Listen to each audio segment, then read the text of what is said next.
The psychedelic revolution is here. If you want to integrate your visionary experiences into your purpose, get clear on your entrepreneurial path, and help people while you do what you love, then this podcast is for you. Welcome to The Psychedelic Entrepreneur, Medicine for These Times. I'm your host, Beth Weinstein. I'm a spiritual business coach, 3-time entrepreneur, and a lifelong student of psychedelics and sacred plant medicines. You carry your own unique medicine, and your medicine is what we need for these times. This podcast will help you to share your medicine so you can create transformation in the world. Listen in on conversations with psychedelic leaders, change makers, and conscious entrepreneurs who are living proof that a better world is possible when you follow your heart and live in alignment with your soul.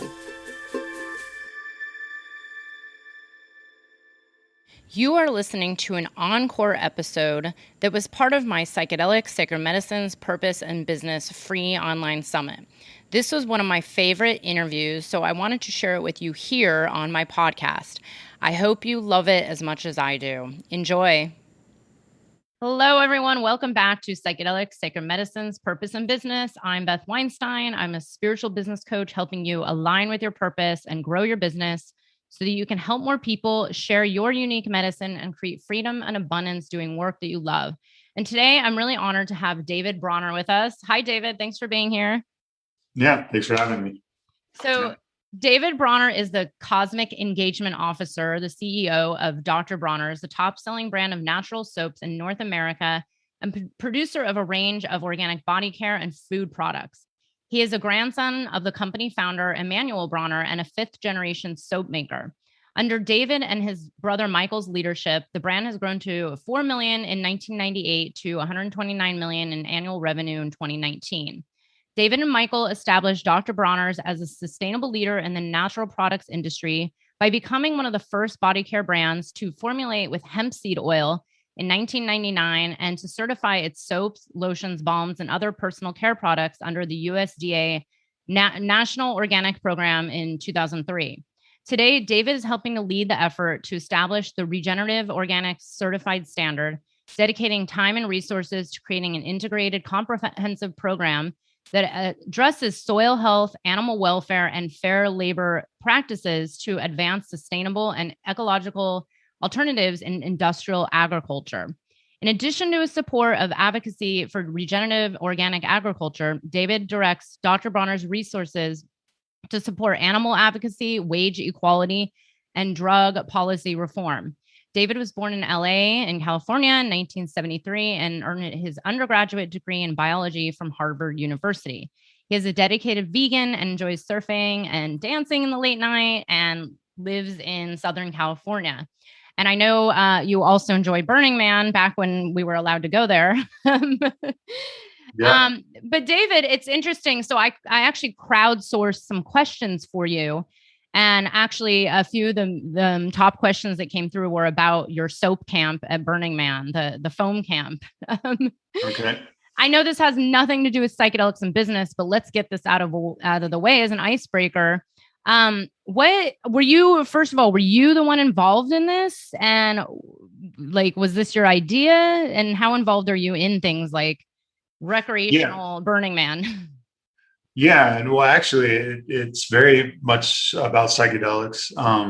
So we're the host camp for Zendo project on Playa. So Zendo maps psychedelic harm reduction. So if you're having an overwhelming experience and you took LSD to have fun, but you have some really deep traumatic material coming up, or just otherwise you just need to exit the kind of crazy party environment and do some deep work. Zendo creates these safe spaces on Playa where it's like they have sitters and you come in, you can lay down, it's relaxing. It's, it's not the super hyperactive environment. It's the opposite. We really make these like really nice chill spaces for people to come ground out and do work. And people navigating a really challenging or difficult experience will often be able to resolve that and have a really positive outcome. So we're the host camp, and but then in parallel to that, And just to be clear, I'm not there as Dr. Bronner's or as CEO of Dr. Bronner's. I'm there as a board member of MAPS and with a lot of comrades that like to burn and show up but on top of Zendo, our other main gift to the playa is our foam. So my dad developed firefighting foam for structure and forest fires. So it's a long story, but my dad had his own company. He oversaw the soap manufacture for my granddad, for Dr. Bronner, but had his own company and primarily developed firefighting foam, and then a version for Hollywood that was a fake snow. So me and my brother would blast foam on like Alka-Seltzer movie sets and stuff to make it look like it snowed. And but it was like really ecstatic. It was just an ecstatic experience when you blast snow. It's like a snow day, and we would go to inner city daycare camps and just stoke people out of all walks of life. Retirement homes, just go and like make it look like it snowed, or just blast snow right on them. And me and my brother would blast foam at high velocity at 1.5 inch fire hoses at each other and our friends. And my granddad died in '97, and then my dad was diagnosed with stage 4 lung cancer and died a year later. It was a very intense time, and I had to step up pretty young, and it was, unfortunately, I'd gone through my own big experiences with psychedelics to really understand and appreciate my granddad and his vision of all one and united human race across religious and ethnic divides, and we're all children of the same divine source. And none of that made sense until I had some really huge psychedelic experiences and dived into the love and light at the heart of existence. And somehow, in the midst of the absurdity and suffering, that's the truth. And my granddad was on it. And all the faith traditions, when they're not making idols out of their beliefs and demonizing each other, they're pointing at that transcendent source and mystery. And so when my granddad died, my dad died.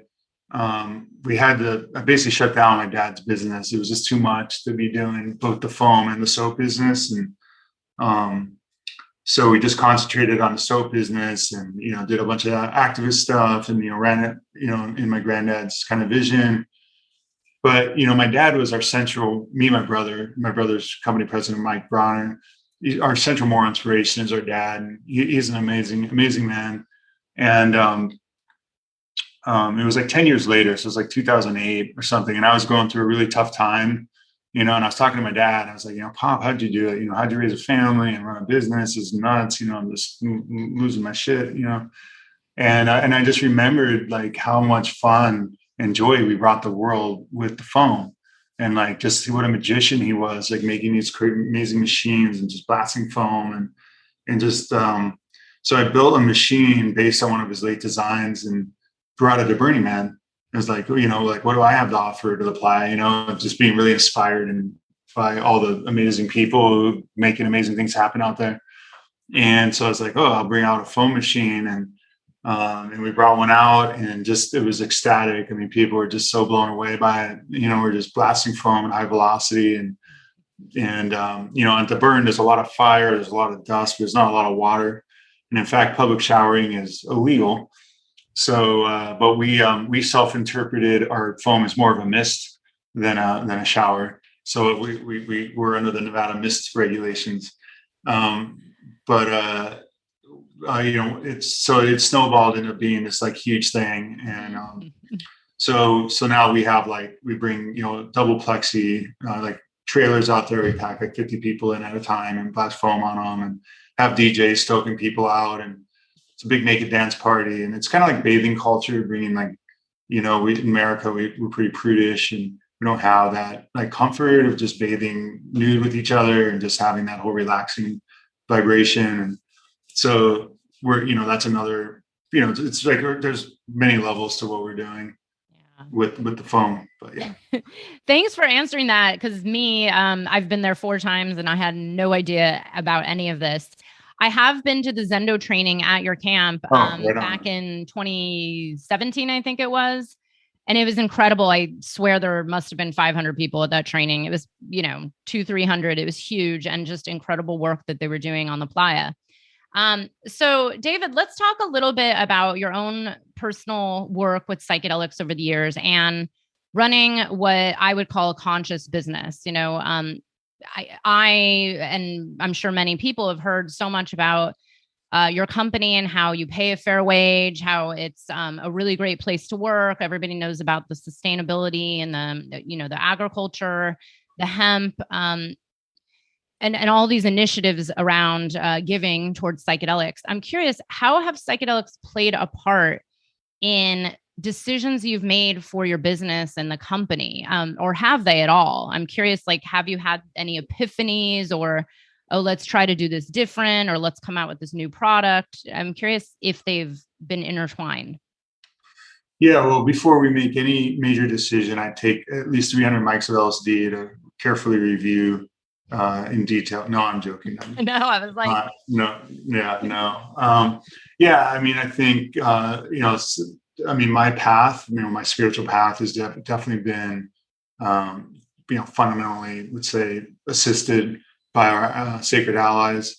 They've really helped me connect with my more authentic, deeper self, and with nature and with God and goddess. And I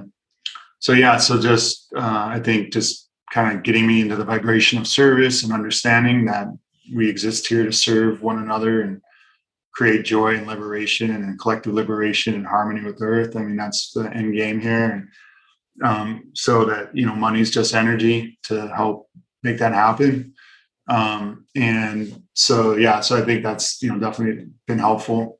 And then the way we formalize that is like we cap our executive compensation at 5 times our lowest paid, fully vested position, and all profits we don't need for the company we give to the causes that we believe in.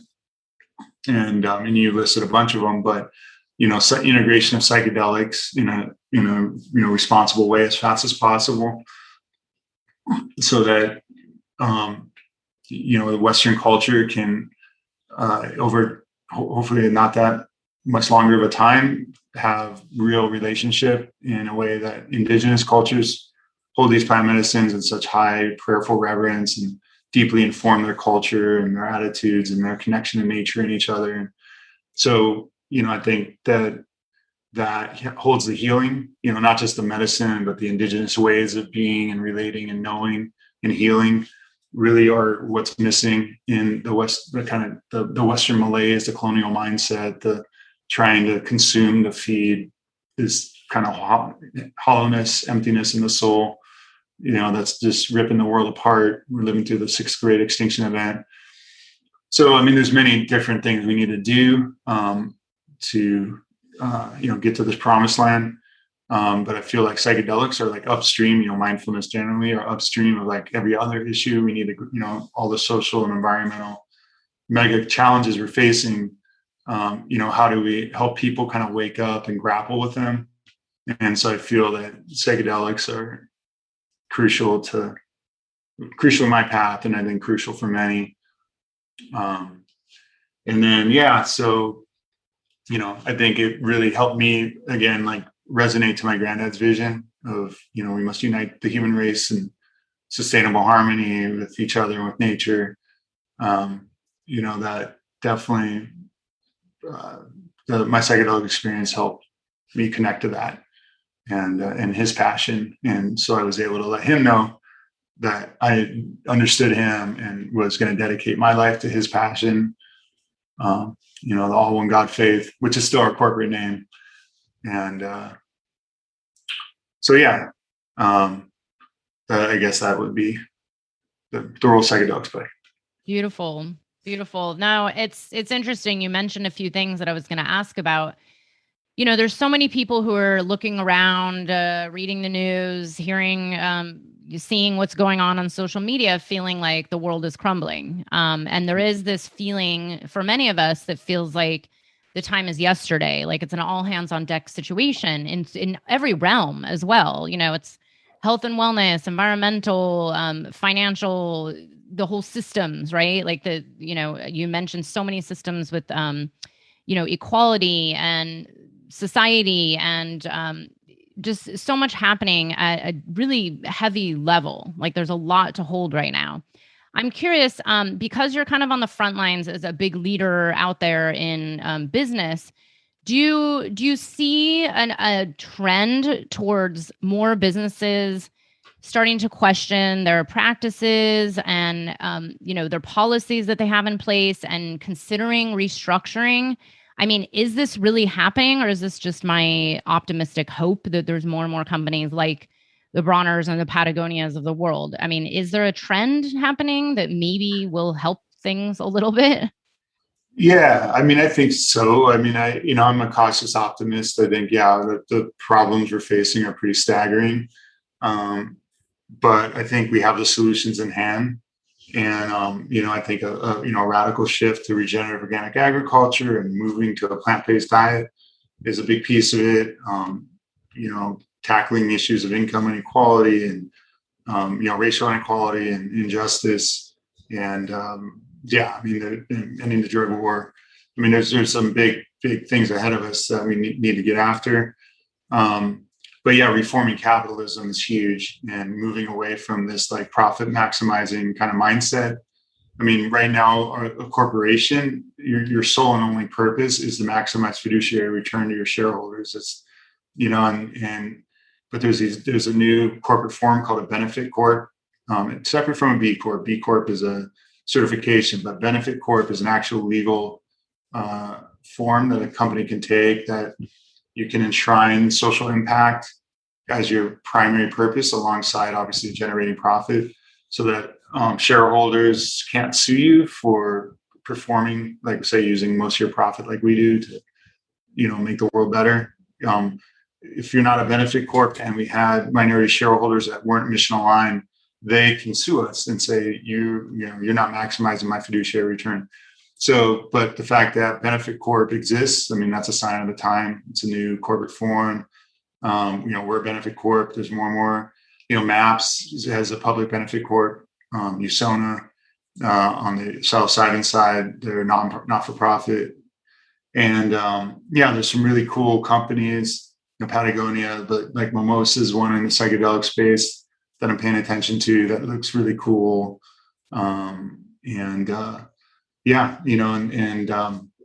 cautiously optimistic that, we're seeding. I mean, these are seeds. I mean, still dominant culture is, this whole kind of dominating mindset and hierarchical and patriarchal and chauvinist and sexist and homophobic and ripping, not connected to nature and not taking ownership or responsibility for impacts on people and the planet.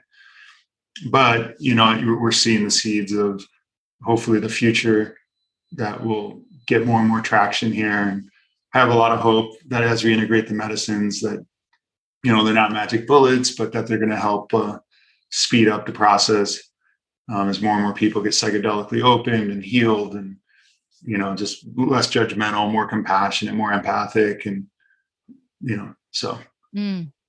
yeah, This come is on, my everybody. Yeah, this is my prayer as well. And I tend to be optimistic, probably just because of this path that I'm on, working with these sacred plants and seeing the potential. But I'm curious, without disclosing, do you find that there's more and more leaders and entrepreneurs and CEOs and business leaders that are interested in this work? Maybe they've heard it through the grapevine. Maybe it's some of the more progressive businesses like Silicon Valley tech. We've all heard about tech microdosing, but do you feel like this might help the world make the change? Yeah, I mean, I don't want to overstate. Like, I mean, it's the medicines, but I mean, like, I really like the term spiritual bypassing. It's like just because you have an experience of unity doesn't mean that somehow like you've solved the world's problems. There's very real structural inequality and mega changes we need to. The collective behavior change and the policies and all that. This is really hard work, and there's no kind of magic shortcut. But yeah, I do think that psychedelic medicine can really help us plug in, can help us, hear from nature about how off balance things are, and and help us. How do you say? Kick our butts a little bit to live a life of just more balance and integrity with respect to the earth and each other. But yeah, I think definitely that's a culture we destigmatize the culture that more and more people are availing themselves of these medicines. And there's a danger in that. I mean, especially with the plant medicines, that there's already a lot of demand pressure on the indigenous traditions and their wild source of medicine, and making sure we're being responsible as a psychedelic, renaissance unfolds. That there's a project I'm involved in that's called the Indigenous Conservation Medicine Fund that's going to launch in another month or so, and it's going to fund indigenous-led biocultural projects, around peyote and ayahuasca and iboga and basic medicines that are kind of bad shape, and in the indigenous traditions that are holding them and are facing a lot of disruptive, let's say, influences. Just how do we do this? How do we honor them and their gifts in a way that helps them preserve their medicine and their way of life for the generations to come? Yeah. Well, will that be a nonprofit? It sounds like yeah, it'll be a nonprofit, and it'll be a consumer guide. It'll be like a Marine Stewardship Council guide for like fisheries, like red, like green, yellow, red, and so like the medicines like peyote will be red. Use San Pedro or some other mescaline containing cacti if you're not, Native American Church or already in the peyote way of life. Iboga also is in pretty bad shape, and just kind of really be careful where you're sourcing that from. Ayahuasca, depending, there are sustainable sources of ayahuasca, but it's kind of few and far between. And, just really think about your medicine in the way you think about your food. And, just is it coming from a responsible source, from somebody who's doing it right, harvesting it right, growing it right, or is it, a disaster? And yeah, the source and also the intention, like, do you really need this every weekend, versus are you properly integrating it? Are you, going in with the really good intention? So maybe you don't need it as much, but that's, to each their own. I know people need their healing in whatever form, but yes, thank you so much for making this nonprofit or being involved in it, because this is a huge conversation. There's a few speakers in this series that have brought it up.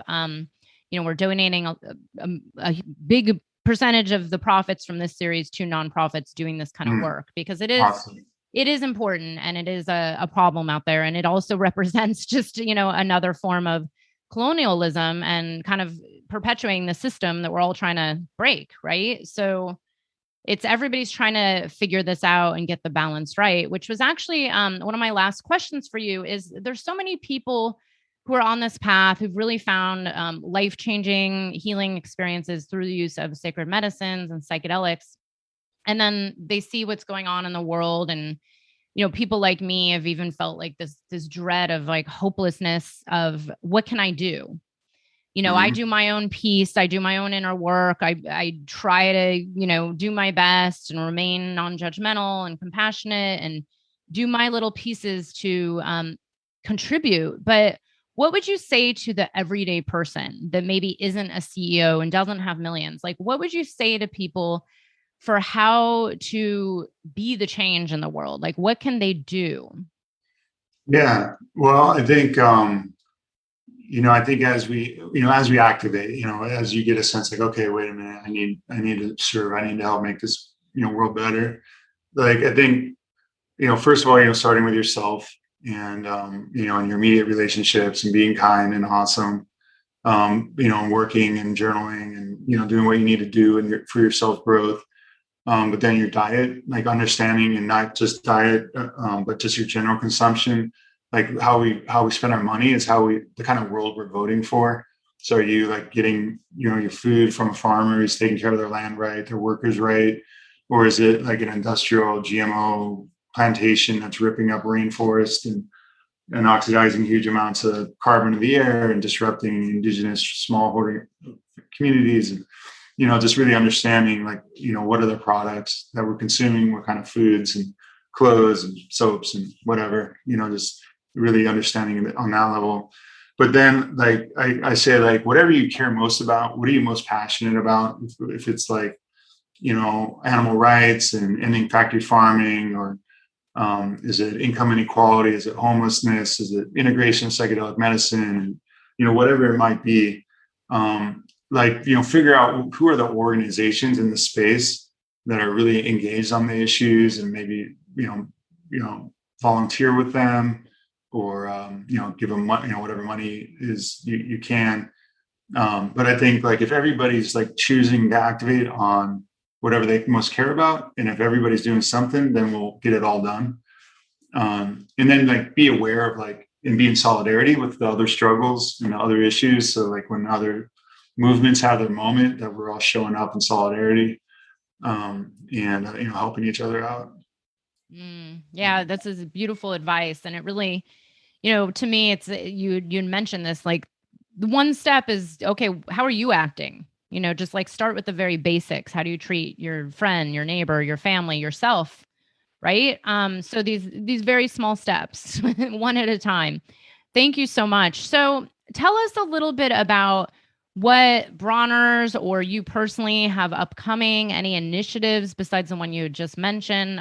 What's coming up for you as a company or as a person in the future? Yeah, well, drug policy reform is we're in a huge shift here, and Oregon we broke through, and DC, and different cities that have decriminalized medicines. We're optimistic with SB 519 in California that will be decriminalizing psychedelics hopefully soon next year. Washington, Colorado, looks like there's some serious coalitions forming to do what happened in Oregon in 22. So, we're kind of, supportive of that, and, optimistic that we'll see some huge, some more huge progress. And then the Regenerative Organic Alliance, Regenerative Organic Agriculture, where we're bringing together the best of soil health, animal welfare, and fair labor movements into one standard, one consumer-facing standard. That's really getting traction, and really excited by that and the potential. And that's regenorganic.org to check out. And then we just launched chocolate, which you were referring to. Unfortunately, I ate all the chocolate. It's really any, but I want people to know I asked David if these chocolates had future plans for other kinds of chocolate. Yeah, it's I was so the story of the chocolate is our farming partners in Ghana that supply our palm oil are for our bar soap are intercropping cocoa, banana, and cassava. And so the palm's tall, and the cocoa bananas are mid-level trees, and the cassava's on the ground. And when you plant them in the right distance, understanding how the canopies fill in, you actually produce twice as much in that kind of integrated, what's called dynamic ag forestry or multi-strata ag forestry, than if you did monoculture blocks of the same crops in the same area. And you're minimizing weed and pest pressure, you're maximizing biomass and yield, and huge amounts of carbon is going into the soil, and yields are up, incomes are up, rural economies and livelihoods are just way improved. And so there's a lot of benefits, and we're helping our farmers sell to chocolatiers in Europe the cocoa that they were growing. And we're like, actually we can make our own chocolate, and partner with a Swiss manufacturer. It's been doing it for 200 years, and really tell the story of dynamic ag forestry as like a and regenerative agriculture generally. And how do we farm in nature's image? There's not a bunch of synthetic inputs into a forest. It's totally self-regenerating. So how do we produce the food, the fiber for our clothes, the materials for our everything in a way that's self-regenerating in our farming ecosystem? So the chocolate is really a way for us to kind of tell that story. And it's magic because of that, as far as like putting cannabis or mushrooms or whatever in it. My family is like, they're that's a little too spicy for them, so that's not happening in the foreseeable future. But we are excited to continue to fuel the psychedelic renaissance with profits from the magic chocolate, along with all our other products. And so recommend checking that one out. Beautiful. Really, yeah. Oh, I'm so glad you told that story of the chocolate, because I had noticed them in my little local co-op just a few months ago, and I was like, oh, great. Yeah. This is exciting. And yeah, if you already have most of the ingredients laying around from all your other products, I'm sure. So well, and you can melt the chocolate and put whatever you want in it. So that's nothing stopping that. There you go. Oh, this has been really incredible. Thank you so much for being here, David. It was such an honor. I'm just honoring your time And this was very informative, and you give a lot of people a lot of hope. And I'm going to ask you for any of those decriminalized, any of the decriminalization organizations that you're supporting for the link. So if anyone wants to donate or get involved or at least spread the word, they can. Just let me know. Or if you want to name it here, we can go look it up and find their links. Oh, okay. Well, Plant Medicine Coalition's really great. They're national. They're DC, so they're really focused in DC, but they're also national. They're lobbying the federal government for $100 million in research money to unlock the further potential of plant medicines and psychedelic medicine. MAPS, obviously, the Indigenous Peyote Conservation Initiative. We're big supporters of them. The Heroic Hearts Project.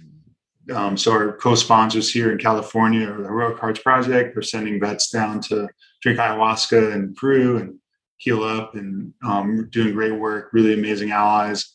Veterans Exploring Treatment Solutions. Veterans groups are great because, they're really able to make this a bipartisan issue and, help bring the healing to BIPOC and all the other traumatized, marginalized communities. So, I guess offhand, those are some of the Perfect ones. Yeah. No, thank you. We'll look them up, and we'll actually put the links right here on the interview page, as well as your link where everybody can check out the work you guys are up to as a company and all these amazing nonprofits. David, thank you so much for being here and sharing your wisdom. And thank you very much for this incredible work you do in the world. I know I said this last year, but my dream is that you guys can just train all the corporations in the world to run businesses this way. But let me shout out Spore. I'll give a shout out to Spore. They're great. Colorado kind of grew out of the Denver effort, but are going national, and Spore, a Society for Psychedelic Outreach and Education or something like that. Yeah. Yes. Well, sport.org is what they are. Yes. Okay. We'll add all these links here on the webpage. Thank you so much for being here. It was an honor to speak to you and have you share your unique medicine with the world. Right on. Yeah. Thank you, Beth. Thank you. And we'll have more interviews on psychedelic sacred medicine's purpose and business. See you soon. I hope you enjoyed the episode. If you're feeling inspired, I'd appreciate it if you showed your love with a review. And check out my YouTube channel where you can find the video version of this podcast. You can also head to bethaweinstein.com to learn more about me and grab my free business growth trainings. Remember, you carry your own unique medicine, and your medicine is what we need for these times.